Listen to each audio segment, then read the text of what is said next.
Mesdames et messieurs, c'est une grande joie de vous retrouver une nouvelle fois ce matin avec le spectacle de la foi. Mon nom est David Soares. J'ai le grand plaisir d'introduire ce programme qui a l'intention de vous aider à comprendre vraiment qui vous êtes, ce que vous pouvez faire et comment atteindre la différence. Tout cela quand vous rencontrez le sens de la divinité dans votre vie.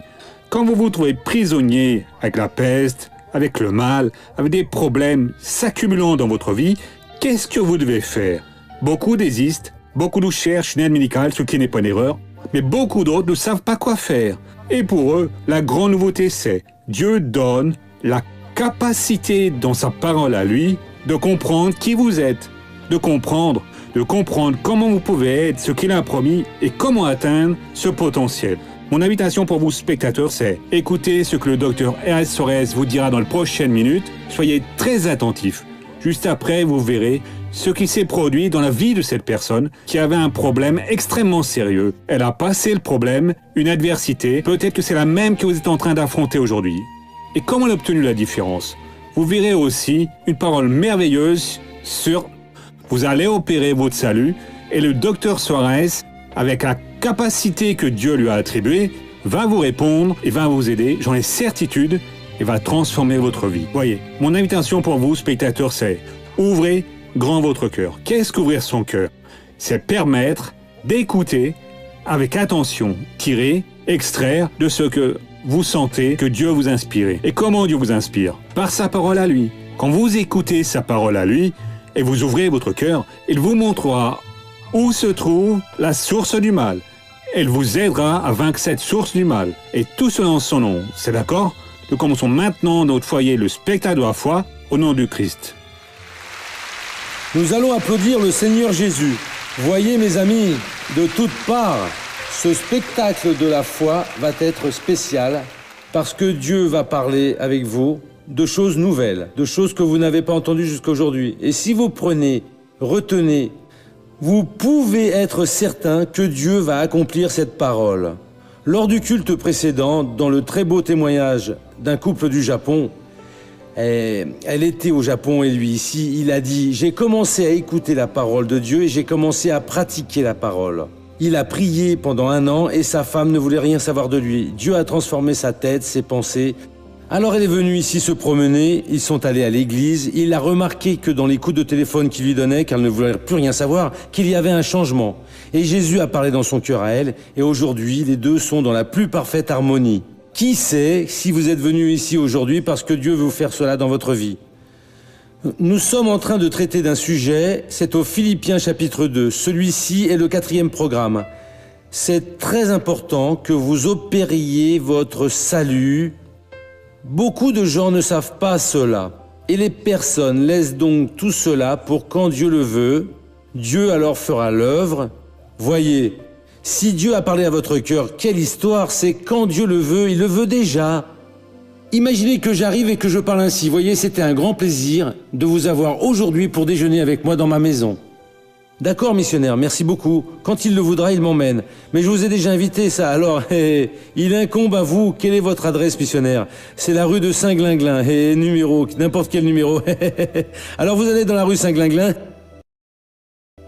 Mais vous laissez ça pour plus tard. Non, le missionnaire un jour va m'emmener pour déjeuner dans sa maison. Le missionnaire a déjà invité et hop, vous acceptez l'invitation. C'est la même chose avec la parole de Dieu. Philippiens chapitre 2, le verset 12, il a écrit « Ainsi, mes bien-aimés, comme vous avez toujours obéi, non pas seulement en fonction de ma présence, mais d'autant plus maintenant en mon absence.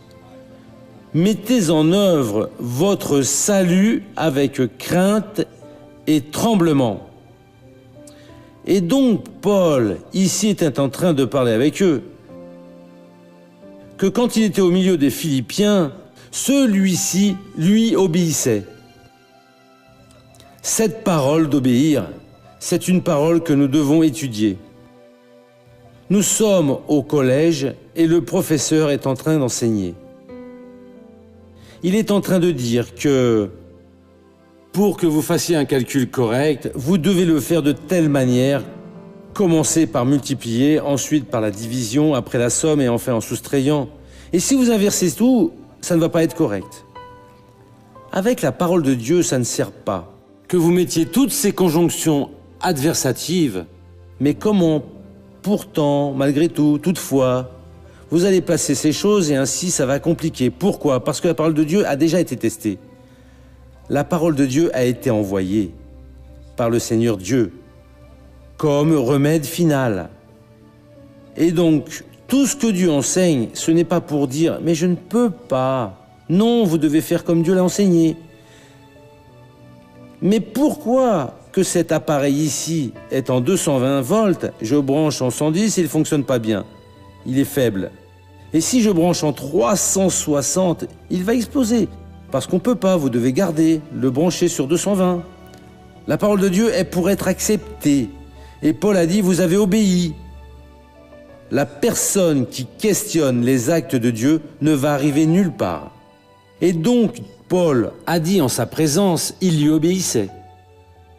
Et en son absence, ils étaient aussi obéissants. Cela, c'était une chose dont il faisait l'éloge. Mais il a dit ici, voyez, ainsi, mes bien-aimés, comme vous avez toujours obéi, non pas seulement en fonction de ma présence, mais d'autant plus maintenant en mon absence. Mettez en œuvre votre salut avec crainte et tremblement. Avec cette obéissance, nous devons opérer nous-mêmes notre salut. Vous êtes en train d'attendre du missionnaire. Vous êtes en train d'espérer de votre fils, de votre épouse, de votre mari, de votre père, de votre mère, du frère, de la sœur. Vous avez tort. Celui qui doit opérer votre salut, car c'est une parole inclusive qui inclut la guérison divine, la prospérité, la paix et en d'autres paroles, la solution de tous nos problèmes, du péché à la tentation, c'est vous.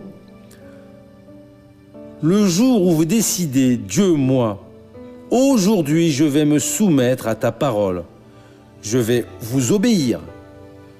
Je te prie à présent, pardonne-moi pour mon passé, turbulent, fait des erreurs, rebelle, mais à partir de maintenant, je vais vivre avec toi. Et s'il y a un prix à payer, je vais payer ce prix.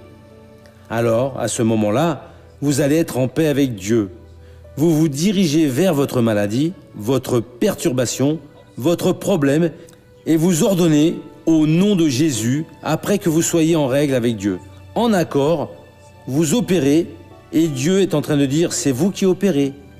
Pendant que vous restez à attendre, car Dieu va vous guérir, car Dieu va envoyer un ange, car le missionnaire un jour va arriver avec la main si puissante que vous allez même en trembler. Vous allez rester à sucer votre doigt, et Dieu ne va pas opérer. Au moment où vous décidez, non, je vais faire la différence, si Dieu dit que je suis la personne qui doit opérer pour mon salut, je vais opérer à partir d'aujourd'hui. Et Père, le Seigneur va me montrer tout ce qui est une erreur dans ma vie. Et ce que le Seigneur montre, même que ce soit nécessaire, que je renifle sur des débris de verre, je vais faire cela. Je vais faire cela pour rechercher la personne et demander « Pardonne-moi, je vais me réconcilier avec toi, et ici, ce qui était avec toi, je ne veux plus rien savoir de rien. » Peu importe la décision que la personne va prendre. J'ai été malhonnête, s'il va me dénoncer, je vais payer le prix qu'il faut que je paie. Mais je ne vais plus supporter ce poids sur la conscience. Je ne vais plus laisser le démon me tenir dans ses griffes. Je vais me libérer complètement. Et donc Paul a dit, vous avez été obéissant en ma présence, vous êtes obéissant en mon absence. Et de cette manière, vous devez opérer votre salut. Ne discutez pas avec Dieu. Quand Dieu a parlé avec vous, il a dit, c'est pour cela que vous êtes dans la maison de Dieu, vous promettant une guérison, la solution d'un problème. Dieu n'était pas en train de mentir. Vous devez aller à la parole de Dieu et résoudre votre problème avec elle. Dieu a parlé avec vous par le biais du missionnaire, d'un autre homme. Il a parlé directement par la parole. Mais missionnaire, monsieur, en disant cela, monsieur, vous n'essayez pas de vous excuser, tentant de vous libérer de quelqu'un qui puisse se plaindre de vous, monsieur. Non, je suis en train d'obéir à la parole. Voyez les Hébreux chapitre 1. Dieu ne parle pas par le biais d'aucun homme aujourd'hui. Dieu parle par la parole. Faites attention à ce détail, sinon vous n'opérez pas votre salut. Hébreux 1.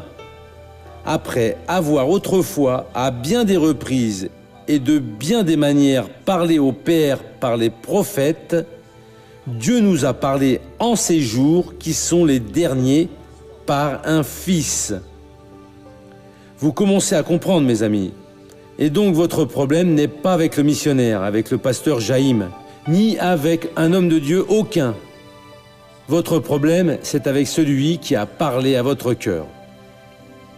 C'est avec lui que vous allez opérer votre salut. La Bible s'est complétée, Dieu n'a plus jamais parlé à quelqu'un. Non, il m'a parlé par le biais d'un ange. Attention avec cet ange, oui. Il y a une grande religion ici qui dit qu'un ange a parlé, et c'est faux, et celui qui la suit va en enfer. Dieu parle par le biais de la parole. Il y a beaucoup de gens qui mentent, parce que Dieu m'a parlé et a ordonné de vous dire cela. Si c'est de la parole, c'est la vérité. Si ce n'est pas de la parole, oubliez cela, car Dieu n'a plus parlé. Ici, on ne dit pas « Dieu nous a parlé et nous parlera par son Fils ». C'est ici, il nous a parlé.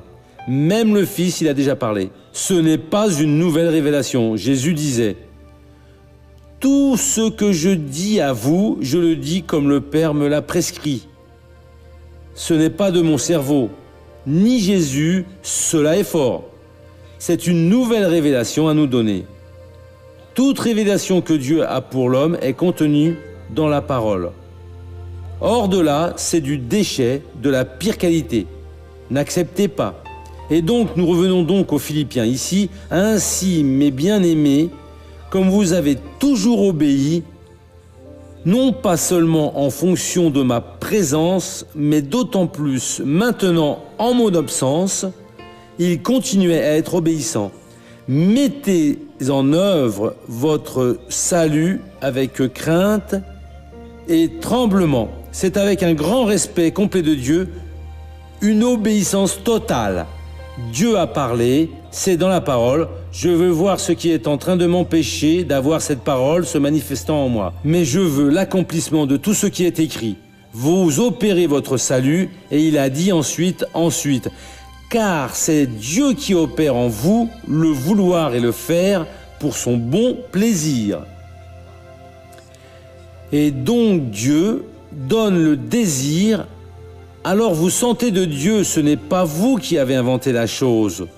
Si Dieu a parlé avec vous, il a donné le vouloir, vous pouvez espérer, il va me donner la réalisation. Voyez, missionnaire, un jour, monsieur, vous étiez en train de prêcher et j'ai senti que Dieu veut me voir prospérer. Seigneur, je suis dans l'attente des directives.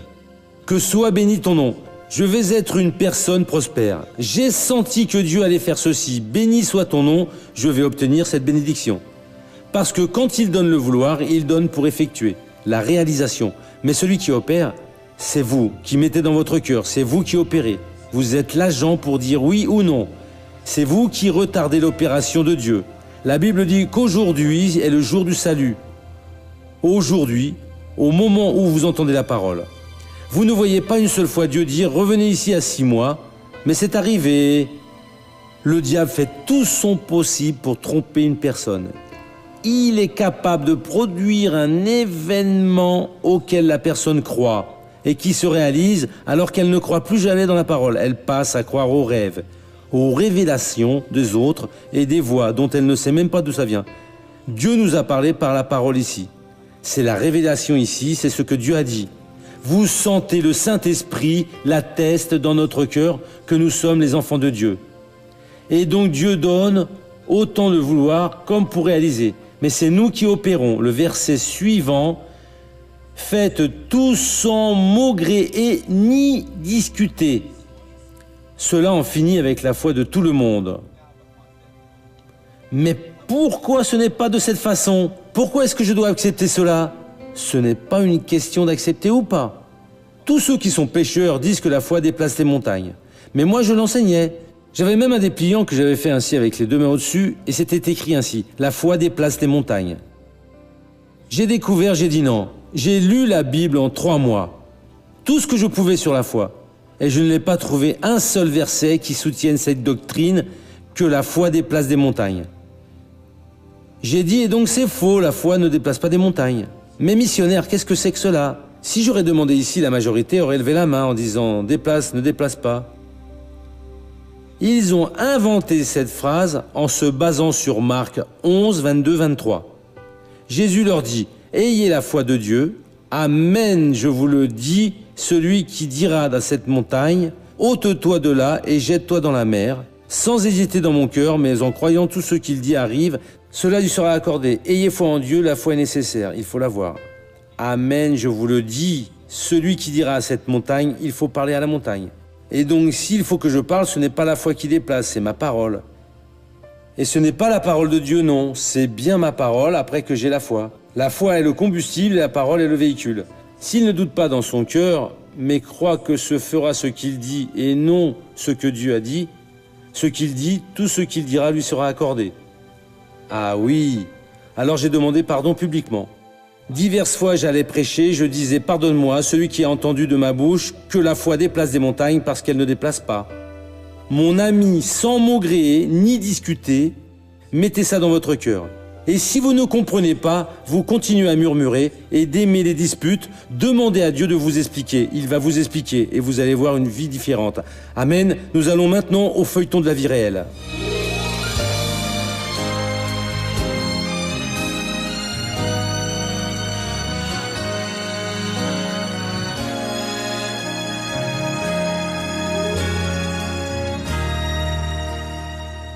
Pour ne pas connaître la parole de Dieu, vous voyez, ma vie était totalement conturbée, vous voyez. Je ressentais un très grand vide, oui, au fond de moi, oui, et j'essayais de combler ce vide, oui, avec beaucoup d'autres choses, vous voyez. Il essayait de chercher de la joie pour lui hors de la maison. Il ne donnait pas ainsi beaucoup d'importance à la famille, en fait, en vérité. Apparemment, alors, à ce moment précis, j'étais heureux. Mais ensuite, quand je me retrouvais tout seul, je recommençais à sentir ce grand vide.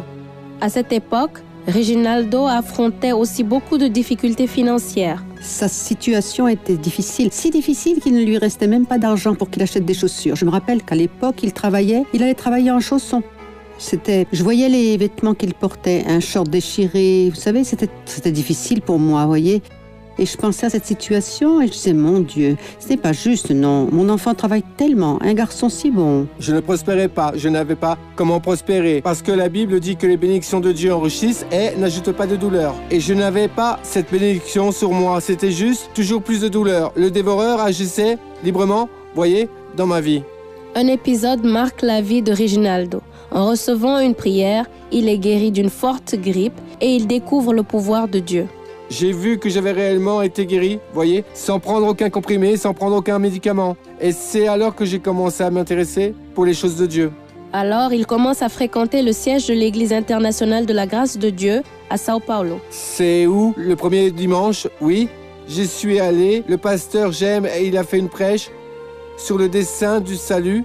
Et à la fin, il a fait un appel. Vous qui voulez remettre votre vie pour Jésus, eh bien, levez votre main et répétez avec moi. C'est là que j'ai répété, j'accepte le Seigneur Jésus comme mon unique et suffisant sauveur. Dieu a placé sa main et réellement, il y a eu une libération dans sa vie, vous comprenez? Il y a vraiment eu un changement. À partir du moment où je me suis mis à pratiquer la parole de Dieu, Dieu, lui, a commencé à m'honorer. Il a commencé à me bénir et à mettre toutes ces choses tous à leur place. J'ai compris l'importance, oui, de verser la dîme pour que Dieu puisse alors bénir ma vie financière. Le pourquoi que le dévoreur agissait dans ma vie, oui, je me suis mis à donner la dîme. Un autre passage aussi que le missionnaire R.R. Suarez, il citait souvent et il parlait beaucoup à mon cœur, c'était la psaume 37, 4 et 5. Fais du Seigneur tes délices et il te donnera ce que ton cœur demande. Remets ton sort au Seigneur, mets ta confiance en lui, c'est lui qui agira. Et j'ai compris ce fait du Seigneur tes délices comme si je devais remettre ma vie, que je devais seulement rechercher Dieu parce que c'est lui qui allait s'occuper de ma vie totalement. Et alors, Dieu a pris soin de ma vie vraiment complètement. Il a commencé à faire le cours pour être coiffeur. Et alors, sa vie a réellement changé et d'une manière, inexplicable. Je voulais avoir un emploi où je puisse aussi être dans l'œuvre de Dieu, où je puisse participer de l'œuvre de Dieu. Et alors, j'ai pu monter mon salon. J'ai monté mon salon de coiffure et aujourd'hui, je suis coiffeur, je possède une indépendance financière. Aux yeux humains, je n'avais pas les moyens, vous voyez, de pouvoir recevoir toutes ces clientèles que j'ai aujourd'hui, vous voyez, sauf que je crois que tout est dans le monde spirituel. Aujourd'hui, je parviens à faire l'œuvre de Dieu, oui. C'est même pourquoi j'ai aussi commencé à fréquenter l'église du quartier d'Amassen, du pasteur Isabelle. C'est où je suis devenu un ouvrier de la grâce de Dieu. Aujourd'hui, la bénédiction est dans la partie professionnelle est si grande que très souvent, il faut que je renonce pour pouvoir être dans l'œuvre. Mon fils est une bénédiction que Dieu a envoyée pour moi. Regarde mon enfant, je vois juste un grand bonheur. C'est une bénédiction et je ressens de l'orgueil. Et aujourd'hui, je peux dire, oui, qu'il y a une marque en moi. Il y a la marque de la promesse en moi. Cette marque, personne ne peut l'ôter. Gloire à Dieu. Que c'est beau. Oh mon frère, c'est la cure de la grippe qui a ouvert vos yeux. La cure de la grippe parce que je n'avais jamais entendu parler de Dieu véritablement. Le Dieu vivant, et c'est le grand frère Carlos, voyez, qui est ici avec moi. On était en train de travailler au marché et il a dit « Vous êtes grippé, enrhumé ?» J'ai dit « Je le suis ». Il m'a dit « Vous savez qu'il existe un Dieu qui est là sur la croix au calvaire, a déjà emporté vos douleurs et votre infirmité ?» Sauf que je n'en avais jamais entendu parler. Il a parlé ainsi, vous croyez que si nous prions ici, vous allez être guéris? J'ai dit, je le crois. Alors il a fait cette prière de la foi, vous voyez, que le missionnaire fait en présentant ses mains à Dieu.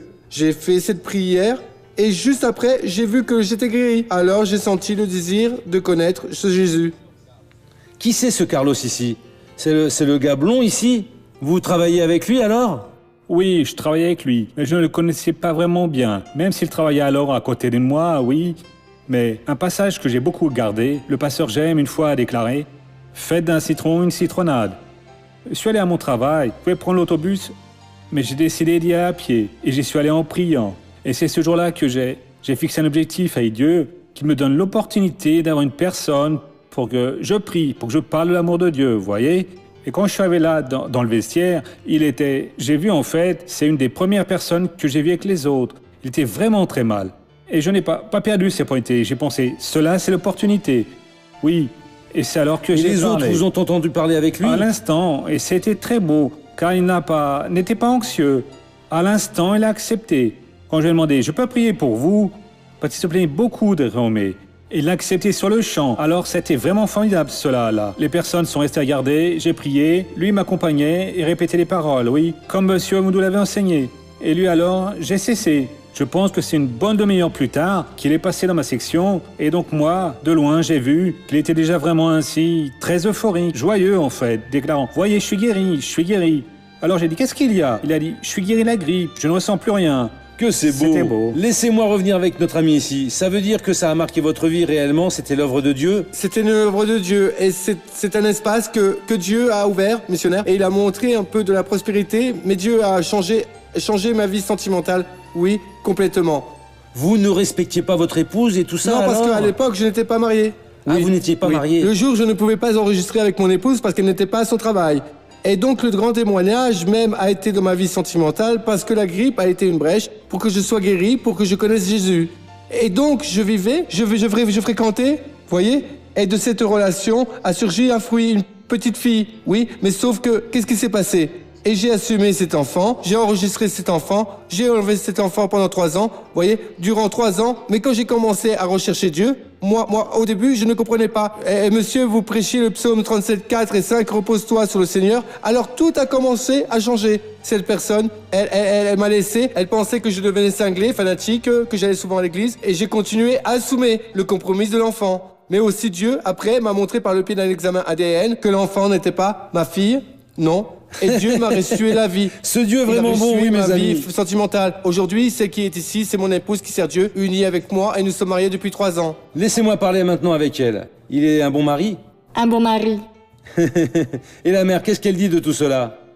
J'ai dit, et je continue à dire que mon fils est une bénédiction de Dieu. Dieu l'a fait prospérer chaque fois plus, parce que, en plus de tout ce que j'ai déjà dit, mon fils, aujourd'hui, il est devenu pasteur de l'Église internationale de la Grâce près du centre-ville. Merci Seigneur Jésus, gloire à Dieu. Courbez la tête et fermez vos yeux. Mon Dieu, au nom de Jésus, je viens unir ma foi avec cette foi de ce peuple qui est ici aujourd'hui ayant besoin d'un miracle. C'est pour cette personne, Dieu, qui, ayant entendu ta parole, a été alarmée et elle a besoin de prendre cette décision dont le Seigneur a parlé dans son cœur. Elle a laissé cela pour plus tard. Mais maintenant, Dieu opère ce qui est nécessaire. Jésus vient à présent toucher les corps de ces personnes. certaines ayant besoin d'un grand miracle, mais nous avons un grand Dieu qui est infiniment supérieur. Il est capable de donner tout ce que nous avons besoin. Et nous t'implorons à présent, Père, au nom de Jésus, écoute la prière de cette personne et je vais maintenant la bénir. Comme ministre de la parole de Dieu, j'attache toute action de l'ennemi dans votre vie et je dis, diable, prends tout ce qui est à toi et sors de cette personne.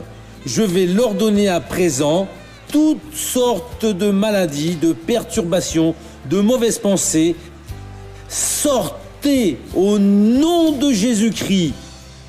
Et maintenant, vous ouvrez votre cœur à Dieu. À présent, c'est la bataille, vous êtes en présence de Dieu. Nous allons opérer notre salut. Celui-ci est le moment où vous devez croire dans ce que la Sainte Bible dit, et elle dit clairement, opérez votre salut. Oh, entrez devant de Dieu. Maintenant, allez parler avec le Seigneur. Allez, ouvrez votre cœur. Quand nous nous ouvrons, Dieu nous remplit avec sa présence. Beaucoup de personnes se sont inspirées par Dieu ce matin, comme elles l'ont entendu dans la parole, de faire quelque chose pour ce programme. C'est quoi faire quelque chose? C'est prendre attitude. Les personnes qui maintenant sont inspirées par Dieu pour pouvoir devenir des parrains de cette œuvre. C'est quoi quelqu'un qui parraine? C'est un groupe de personnes qui prennent une décision de tous les mois aider le spectacle de la foi à se maintenir à l'écran. Ce programme est bon pour vous? Je crois que oui. Ce programme vous a-t-il aidé? Je crois que oui. À présent, vous me demandez, la bénédiction du Seigneur est payante? En aucune manière. Si vous n'avez pas senti ce désir, mon petit discours n'est pas pour vous. Maintenant, si je suis en train de parler qu'une personne qui ressent une impulsion pour aider, et même si elle ne voit pas en elle-même les moyens, elle doit prendre une attitude de foi et dire « Je vais prendre une attitude de foi, et si Dieu est véritable, il va m'aider. » Et il va. Vous pouvez être certain qu'il ira. Pour cela, le téléphone apparaît déjà sur votre téléviseur. Ceci est le numéro 24 heures par jour de nos centres d'appel de nos bureaux. Nous sommes disponibles pour vous aider. Et donc, appelez maintenant même ce numéro. Prenez cette attitude de foi. Même que vous ne voyez pas en vous les moyens de maintenir ce programme, naturellement parlant, Dieu qui vous a inspiré va ouvrir la porte large.